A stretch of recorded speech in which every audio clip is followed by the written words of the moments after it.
na posibleng magati daw po anytime kay FPRRD patungo sa Netherlands para umarap sa ICC.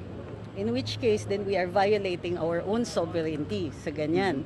Ano ngayon ang sasabihin ng ating presidente na arkitekto ng ating foreign policy? Nagbago na ba ang ating foreign policy? Kinilala na ba natin ang ICC? Wala na ba tayong say in the issue?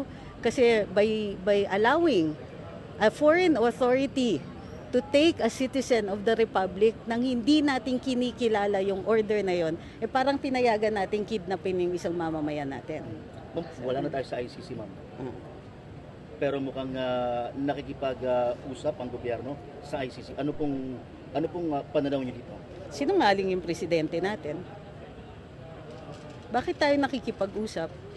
Kala ko ba wala ng jurisdiction? Kala ko ba hindi na natin kinikilala? Nag-withdraw tayo sa Rome Statute, matagal na. In existence na yung policy na yon. Kinakausap nila to what end?